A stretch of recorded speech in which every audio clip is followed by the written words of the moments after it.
Hello and welcome.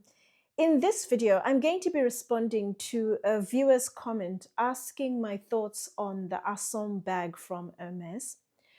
I'm also going to talk briefly about Savette. It's a brand I've been asked by many viewers.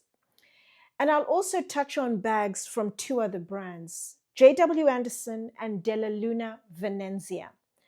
I'm Anesu Sagonda and I produce educational luxury content for anyone after the finer things, whether you're young and starting out in life and wanting to reap the benefits of buying better quality from the get-go, or you're into luxury, but you want to focus more on high quality under the radar brands, or you're new to money and wanting to learn how to navigate the terrain, then my content is geared towards you.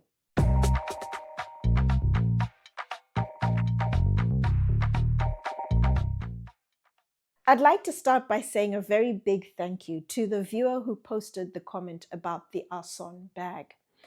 Hermès is not a brand I typically follow because it's certainly high quality, but it's not under the radar. But from time to time, maybe once or twice a year, I will delve into the brand because of a video I'm making and I will explore a couple of their bags.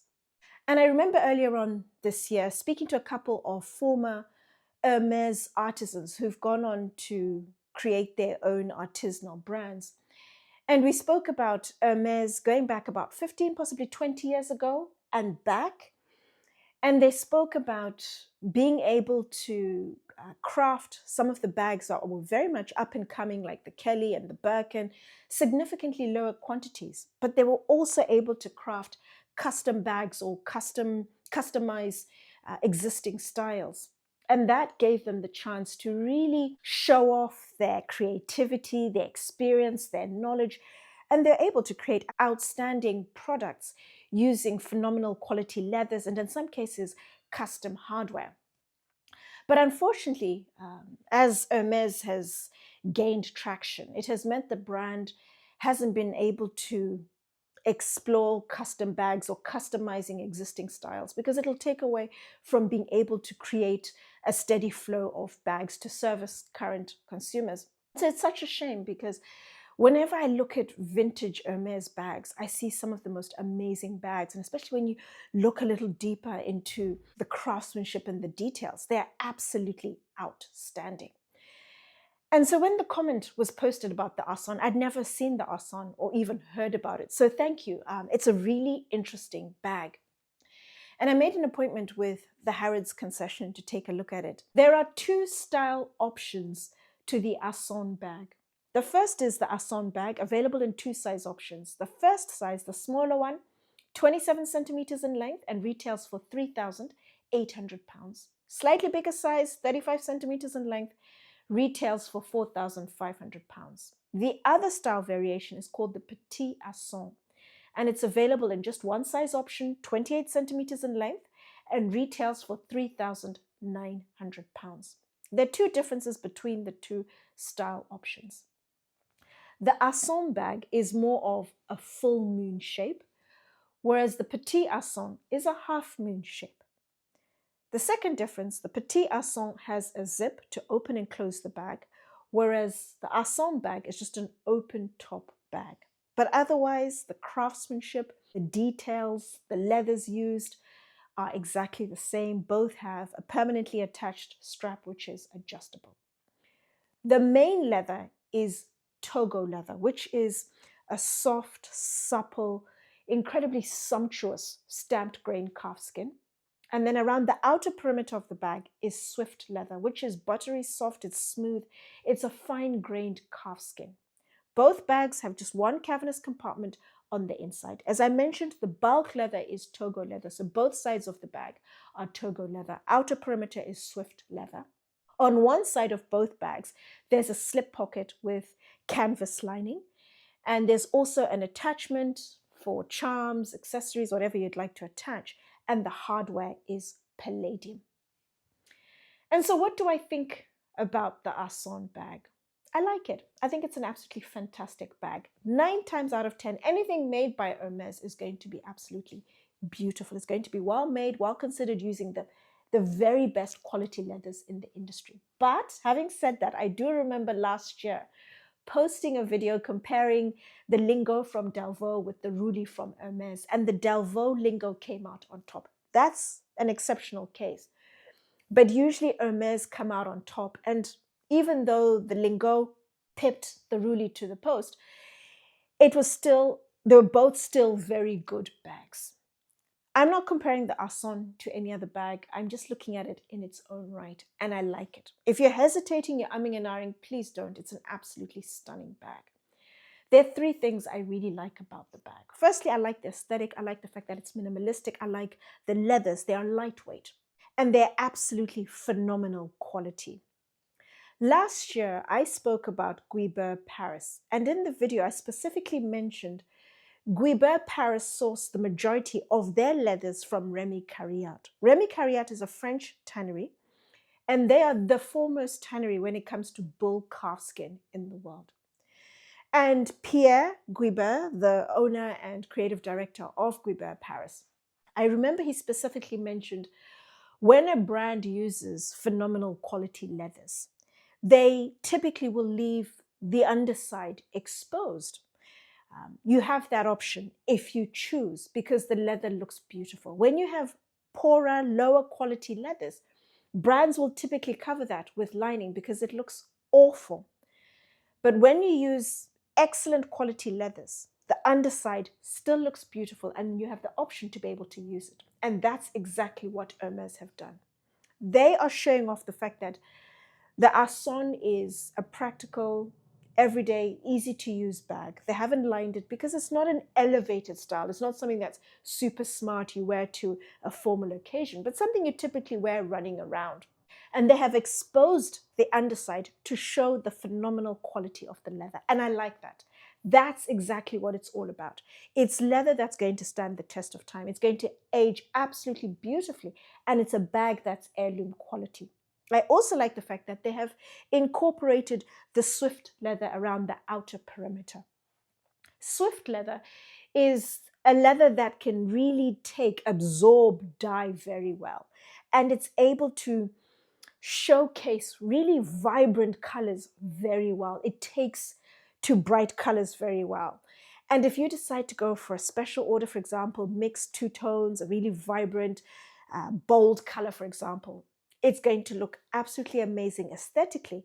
The second thing I like is the shape of the bag. I like the fact that it's more of a circular shape as opposed to hobo style bags, which are typically square or rectangular. And when they are open on top, because of the shape, but it also depends on the size of the bag, when you're carrying the bag over the shoulder, you typically can see into the bag from the front or the back. So if you're somewhere where there are other people, there is the potential for pickpocketing, for example, or if you're running for items to fall out or items are just exposed. But with the round shape, it means there's some level of coverage. The strap is permanently attached, but it's adjustable. So you can very comfortably carry the bag crossbody or as an over-the-shoulder bag. Shorten the strap over the shoulder, it's under your arm, and because of the shape, it's very difficult to see into the bag, and therefore you get more coverage than you typically would with a square or a rectangular shaped bag. And then the third thing I really like is the construction. I like the aesthetic, I like the minimalistic look.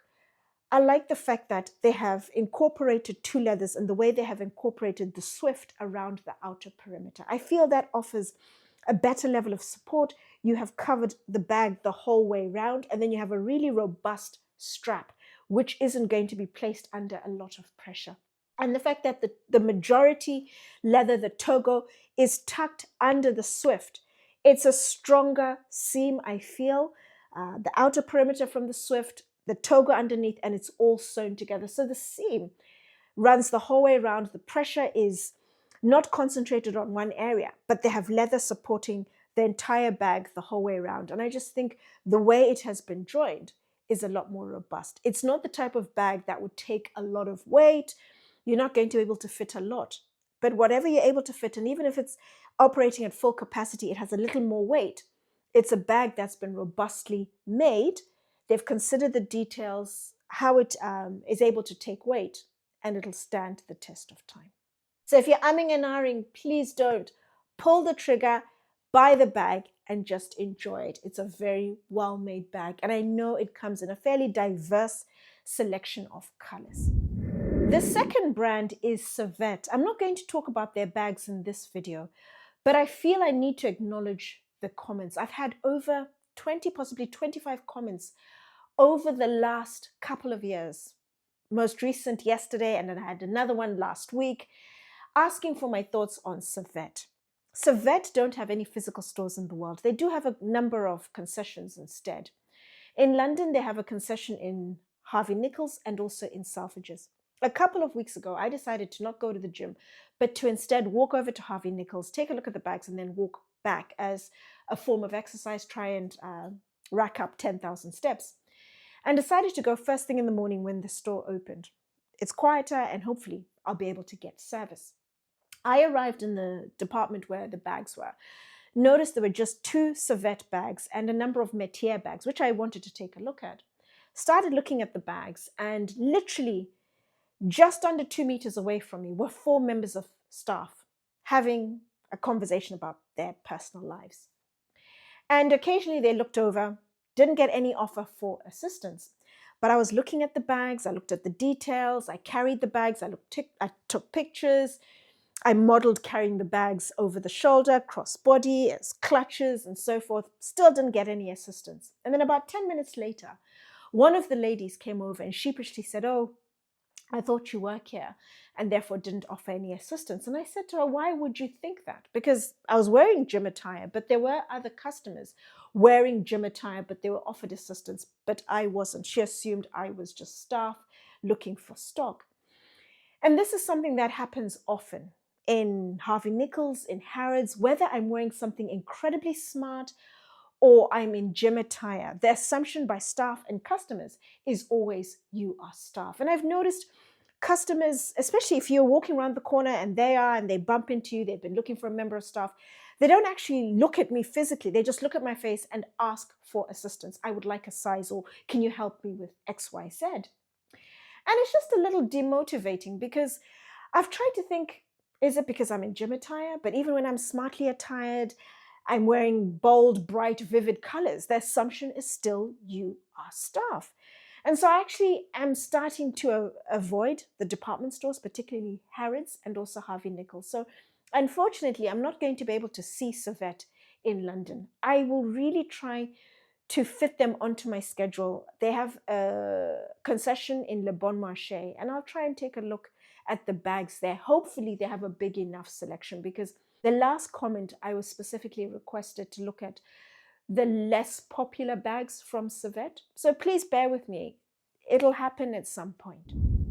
The third brand is J.W. Anderson, and I have been a big fan of Jonathan Anderson from way back when he was at Loewe. Loewe and Celine are the 2 aspirational brands I like the most. And then when he left Loewe and moved to Christian Dior, he fell off my radar, because Christian Dior, like Hermès, high quality, but not under the radar. But he has recently come back onto my radar via his own eponymous brand, J.W. Anderson. And that's because he has recently opened his first store in the world. It's located in London on Pimlico Road, which is in Belgravia. And Belgravia is one of the most affluent parts of London. So he's in the midst of an audience that can certainly afford his products. And coupled with the fact that on Pimlico Road, he's within the design quarter, and he's amidst some of the good and the great super heavyweight brands within the interior design, within the lifestyle space. Think, for example, Nina Campbell, Lindley's, Pinch Design, Carl Hansen and Son, the Scandinavian furniture shop. Rosie Uniacke has 3 stores on Pimlico Road within a 30-second walking distance of each other. So he's certainly within very good company when it comes to super heavyweight brands that will pull in the audience that would be able to afford and also appreciate his brand. He opened his showroom about 6 weeks ago, And I went in soon after it opened to take a look at the bags and whatever else may be in there. And it's an absolutely outstanding showroom. It's very different to anything I've seen. It's a selection of really carefully considered brands. All the brands in there have been handpicked by Jonathan himself. There's a selection of his own apparel and accessories. There are also products from artisans he greatly admires. Think, for example, the legendary potter Lucy Ree, her collaboration with Wedgwood is in there. Artisans that he personally has products from, uses. Think, for example, famed ceramist Akiko Hirai. She had an exhibition about 2 weeks ago that I attended, and she was showcasing some of her teapots and tea caddies. And Jonathan has some of those in his house. Nicholas Moss has a selection of his dinnerware, which Jonathan used as a child and he still has, and it's in his showroom. And I remember also seeing for the first time a selection of chateau-style napkins made from French linen. Absolutely amazing. I was blown. They're over 1 meter by 1 meter, so they're really big, they're elegant, they're literally a talking point. And they come in a fairly diverse selection of colors, and I really would like some of those. They're just so different, but incredibly elegant, even though they're so big. But I went around, had a good look at the different brands, and just got a feel for the selection of brands. And it's a selection of artisans at the top of their game that Jonathan respects, he admires, and he's just showcasing them in an area that's been very carefully considered and put together. The bags. He has just one style of bag at the moment. It's the loafer bag, but it does come in a number of variations. There's the loafer bag itself in 2 different sizes. And then there's a loafer messenger bag, also in 2 size options. And then there's a cabasse, which comes in just 1 size option. A fairly muted selection of colors, which I really like, with the odd pop of color. The one color that I did look at, I picked up, was an orange bag, and that's because orange is my favorite color. But he does have the bags in smooth calfskin, a stamped grain calfskin, in a thick, sumptuous suede, as well as fabric in denim. I like the aesthetic of the bag, the loafer bag. It's modeled on the penny loafer, and it has a penny keeper on the side, very similar to loafers with the penny keeper on top. And penny loafers are the shoes that the assistants in the showroom actually wear. And his selection of bags have the penny keeper on the side, and you can use the penny keeper to actually carry the bag as well. I like the aesthetic of the bag. I like the top handle element. I like the details. I like the edge coating. I think the stitching is really neat. It's even, it's consistent. I like the reinforcements as well. I also like the signature blanket stitch he has, not only on the bags, the complementing accessories, but also on his clothes. You'll notice the blanket stitch detail on his clothes as well. That is his signature. Instead of big, heavy branding, look for the blanket stitch, the 3 stitches on the side, and that signifies. What I struggled with very slightly with the bags, there were a couple of things. Top handle bag with a zip to open and close the bag. I felt the zip, the closure on top was a little bit tight. It didn't open very widely. And even if it's small, a slightly bigger bag, I just felt the opening could have been a bit bigger and it was uneven. So you have the zip coming in, so you have uneven opening, and it's a little on the tight side. But the other thing that I struggled with was the leather. The bag I picked up, the smooth calfskin, orange, it's chrome tanned. Chrome tanned leather generally is something I tend to shy away from, unless of course it's from a tannery that's known for really high quality chrome tanned leathers. Chrome tanned leather doesn't typically last a lifetime. You can get 2, 3, 4, 5 years, depending on how often you use the product, and it comes in varying qualities, chrome tanned leather. And when I looked at the particular bag, I noticed that the color is more superficial. There are sections with wear and tear where the color had lifted, and you could see the white background on the underside of the color. And I was a little disappointed because I feel especially someone like Jonathan Anderson. He's part of the Louis Vuitton Moet Hennessy umbrella. He has access to some of the best suppliers in the world through the luxury group, and he could have chosen a different leather. There are chrome tanned leathers in the market. Think, for example, Remy Cariat that I've spoken about. Guibert Paris use their leathers, Machino Paris use their leathers, and they are the very best. And the leathers are tanned in such a way that the color goes through the whole hide. So even if you get a scuff, a tear, a mark, you don't see a white base on the underside. You still see the color. And I just felt it could have been a better leather. If I was going to buy the bag, I would err more towards the stamped grain, which I liked, and also their suede. Personally, I didn't like the fabric, but that's not to say there's anything wrong with the fabric. It's just not something I'd personally go for, but I was happy with the fabric. But the smooth calfskin, I wasn't as convinced and a little disappointed with the quality and would have expected something better from J.W. Anderson. The final brand is Italian brand Della Venezia. A few weeks ago, one of my viewers posted a comment asking if I could update my viewers on the brand, as she had saved up enough money to buy one of their bags. I then proceeded to reach out to the brand and just find out what's going on, because the last time I spoke about the brand, about 3 years ago, I posted a short stating it's a young brand. They appear to be having teething problems. I'm going to give them their space to just give them a chance to figure things out. And so I reached out to the brand on the back of the comment and spoke directly to the owner and the creative director, Sylvia Paulon. Apologies if I'm mispronouncing the surname, but I will refer to her as either Sylvia or creative director going forward.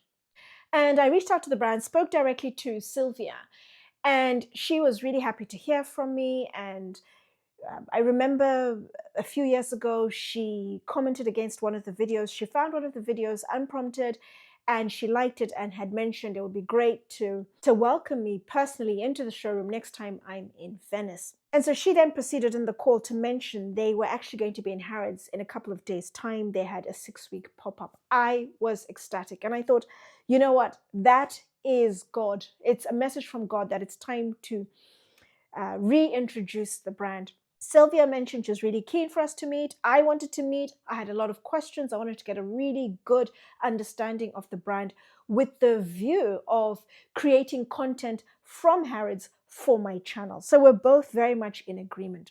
I then proceeded to make a couple of appointments with her.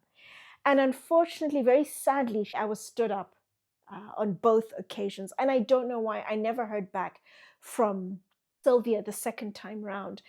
Reached out on numerous occasions, didn't hear back. And I just thought, oh, what a shame. Because I still had a lot of questions. In between the two appointments, I had independently popped into Harrods in between a meeting just to take a look at the products by myself. And Sylvia happened to be there. And the 10 minutes that I had, I let her do all the talking, telling me what she wanted to tell me about the brand. I had a couple of questions. But after that meeting, I had even more questions and had a lot I wanted to discuss with her. And unfortunately, it didn't happen. And then I went back a fourth time by myself just to really see the brand for myself and figure things out on my own. And there are a couple of observations that I made, and they're observations that feed very nicely into a lesson that I would like to impart with my audience, because it'll help you when you are looking for bags from brands I haven't spoken about, I will not talk about, I don't know. You can independently make an informed decision with this information. First observation I made, when I first went to see the brand in Venice, I noticed a number of styles created in a leather that had decorative detail. It was an ornate leather. And from my understanding, it's a leather that's been exclusively crafted for Della Venezia. It's taken a few years to perfect. The leather is from Danone, so it's from a very good tannery. And it's a tannery that's owned by Hermès. So it's good leather. I have absolutely no issues with it. Personally, and this isn't important, it's not significant, I just don't like the look of the decorative detail. And so when I spoke about the brand, I didn't feature a lot of the decorative detail. And I remember talking about the brand and saying, if I was to buy anything, it would be from Venice Baby. I'm going to attach the video above. And Venice Baby is beautiful. It's well made. The details are like the smooth calf skin. And they didn't have any of the Venice Baby in Harrods. And Sylvia mentioned they didn't have any because they wanted to lead with the decorative leather. But what I did observe, apart from not liking the look, which in the greater scheme of things is not important, you can still buy it, the craftsmanship of the one of the particular styles, the Vittoria, but the details are applicable to any of the other styles they had in Harrods. But the Vittoria is the style that Sylvia personally had as a bag in Harrods. And I remember looking at the folds and I noticed that the leather was peeling. It was split in parts. That's an alarm bell for me. That really speaks into the craftsmanship, how well executed. The details haven't been very well considered, very well done. And then I mentioned to Sylvia when we met unscripted, and I mentioned I wasn't such a big fan of the type of straps because I felt they weren't the right type of strap for the bag, the size, the weight it can take. They're not the type of straps that would adequately provide support and in turn comfort to the carrier. They would dig into your shoulder. And I just didn't think they were very robust. They were not durable and wouldn't stand the test of time, particularly if you used it as a work bag every single day. And she proceeded to bring out her own personal Vittoria, 40 centimeters, and she had a laptop and books, and it was quite heavy. And it's a little tricky when you're with someone and you're trying to say, but it doesn't feel comfortable. And she thought it was comfortable. And I thought, oh, I'm trying it independently. Maybe you're used to it. But as a customer buying something, this is something I would try and I'd consider. And I've spoken about it regarding the Andiamo from Bottega. I'm going to attach the video above. Very similar style. It just doesn't work for the type of bag. They need different straps, or if you do have those sort of straps, they need to be a lot more robustly crafted. The second observation I made, she had a number of bags that were exclusively crafted for Harrods, for example, the Imperial, a jeweled bag, and exclusive colors, the greens, for example. And again, personally, from an aesthetics point of view, I didn't like the jeweled bags. I didn't think they looked expensive. I didn't think they looked the part. I thought they looked cheap and tacky. That's just personal to me. But if it's something you like the look of, that's the beauty of individuals. We all like different things. But what I didn't like were the details, the craftsmanship that went into the bags. What I noticed were a couple of things. There were holes throughout the bags to be able to move the straps, for example, the little chains.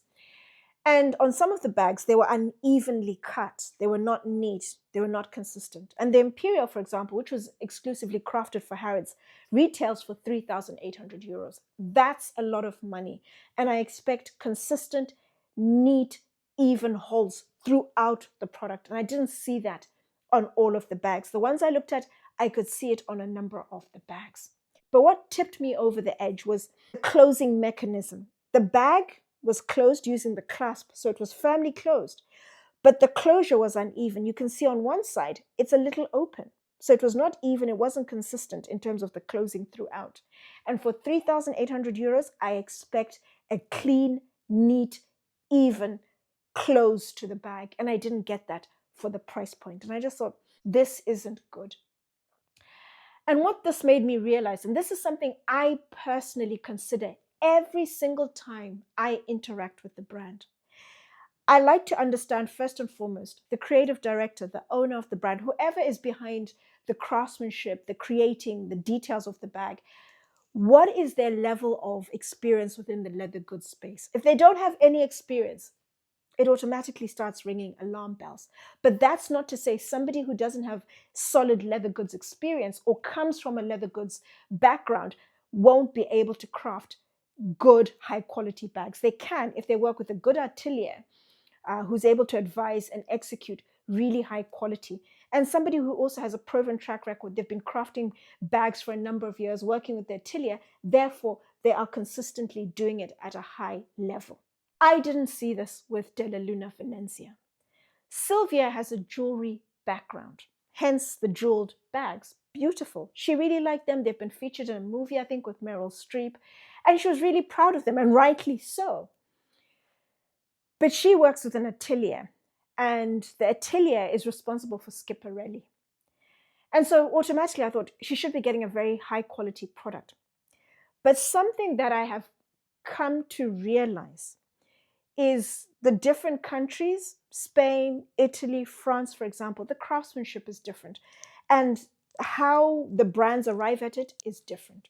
In France, for example, they have a document called Cahier de Charge, CDC. It's an incredibly important document that is part and parcel of the design process. It's focused on the operational, the functional, the technical aspects of the product. And it has all of the details to ensure that the atelier creates a product exactly as the brand would like. And when you're somebody who doesn't have a leather goods background, filling in the CDC, whatever it may be called in Italy or Spain, what you would fill in and your expectations would be different from somebody who has solid leather goods experience. And this is where you start to see it with Della Venezia. When I looked at the sides, for example, of the Vittoria, the split, the edge coating wasn't even, it was starting to peel.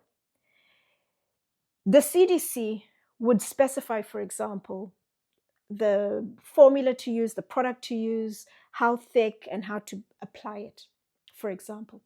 I went to Hermès to look at a bag, similar sort of style with the folds, and the edge coating was thinly, neatly, evenly applied throughout the bag. And that's not to say Hermès, they're at the top of the game. Of course, it would be done well. Any brand can achieve that as long as you know what you're doing, or you're working with an atelier who knows what they're doing, and you specify exactly what you would like to ensure you're going to get it. And so not having that solid leather goods experience started to come through, and I thought, these are some of the telltale signs. She's working with a solid company. They look after Schiaparelli, but she's not getting the same quality product. And I thought, what a shame.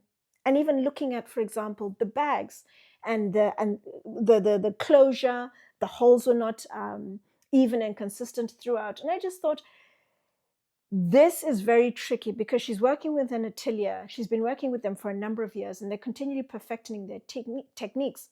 But some of the bags are not being executed to the high standard I'd expect, I'd want to see, and especially at the price point. And so there's still room for improvement when it comes to Della Venezia. It is such a shame we never had the chance to have a conversation. I'd have wanted to have spoken about a lot, maybe even hinted at a couple of things, but it didn't happen.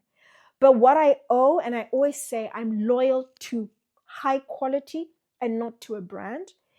In this instance with Della Venezia, I think I'm just going to take a step back for quite a while. Give it a few years, I think, and then just see how the brand develops, what happens in the future, any changes that occur.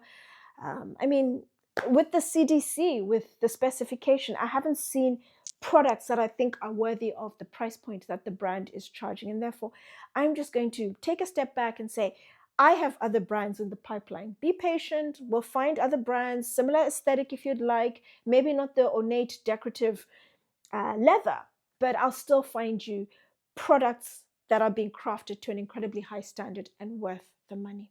As always, any thoughts, any questions about all of the brands I've spoken about in the video, let me know in the comments section down below.